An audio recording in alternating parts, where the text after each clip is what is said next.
সেই মেয়ে, বাসে ট্রেনে ট্রামে রাস্তায় যাকে আপনি রোজ দেখেন, যার শাড়ি, কপালের টিপ, কানের দুল আর পায়ের গোড়ালি আপনি রোজ দেখেন, আর আরো অনেক কিছু দেখতে পাবার স্বপ্ন দেখেন।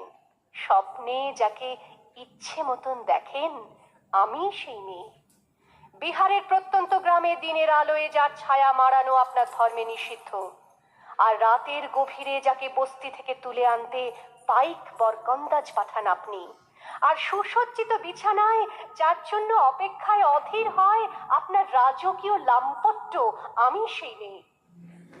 আমি সেই মেয়ে, আসামের চা বাগানের ঝুপড়ি কামিন বস্তি থেকে যাকে আপনি নিয়ে যেতে চান সাহেবী বাংলোয় মধ্যরাতে, ফায়ার প্লেসের ঝলসে ওঠা আলোয় মোদির চোখে দেখতে চান যার অনাবৃত শরীর, আমি সেই মেয়ে। রাজস্থানের শুকনো উঠোন থেকে পিপাসার জল আনতে যাকে আপনি পাঠিয়ে দেন 10 মাইল দূরের সরকারি ইদারায়, আর 20 মাইল হেঁটে ক্লান্ত বিধ্বস্ত যে রমণী খরা কাঁখে ঘরে ফিরলেই যাকে বসিয়ে দেন চুলার আগুনের সামনে আপনার রুটি বানাতে, আমি সেই মেয়ে।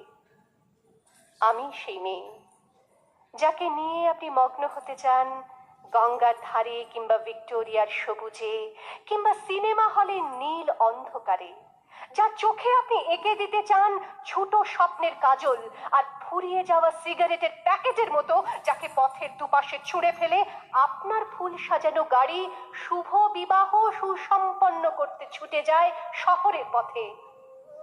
কোণে দেখা আলোর গোধূলিতে একা দাঁড়িয়ে থাকা, আমি সেই মেয়ে। আমি সেই মেয়ে, এমনকি দেবতাও যাকে ক্ষমা করেন না। অহংকার আর শক্তির দম্ভে যার গর্ভে রেখে যান কুমারীর অপমান, আর চোখের জলে কুন্তি হয়ে নদীর জলে ভাসিয়ে দিতে হয় কর্ণকে, আত্মজকে, আমি সেই মেয়ে।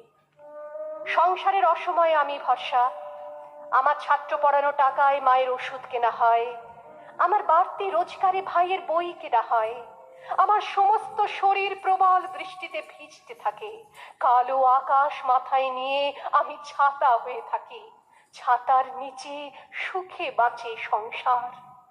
আপনি আপনি আপনি আপনারা আপনারা আমার জন্য অনেক করেছেন। সাহিত্যে, কাব্যে, শাস্ত্রে, লোকাচারে আমাকে মা বলে পুজো করেছেন, প্রকৃতি বলে আদিক্ষেতা করেছেন, আবার শহরগঞ্জের কানাগলিতে ঠোঁটে রং মাখিয়ে কুপি হাতে দাঁড় করিয়েও দিয়েছেন। হ্যাঁ, আমি শিল্পী। একদিন হয়তো একদিন, হয়তো অন্য কোনো একদিন আমার সমস্ত মিথ্যে পোশাক ছুঁড়ে ফেলে দিয়ে আমি হয়ে উঠবো সেই অসামান্যা। খোলা চুল মেঘের মতো ঢাকবে আমার খোলা পিঠ, দু চোখে জ্বলবে ভীষণ আগুন, কপাল ঠিকরে বেরোবে ভয়ঙ্কর তেজরশ্মি, হাতে ঝলসে উঠবে সেই খড়গ, দু পায়ের নুপুরে বেজে উঠবে রণদুন্দুভি, নৃশংস অট্টহাসিতে ভরে উঠবে আকাশ, দেবতারাও আতঙ্কে স্তব্ধ হয়ে বলতে থাকবে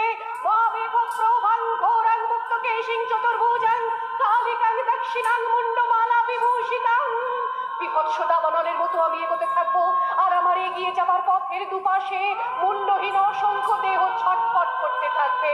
সভ্যতার দেহ, প্রগতির দেহ, উন্নতির দেহ, সমাজের দেহ।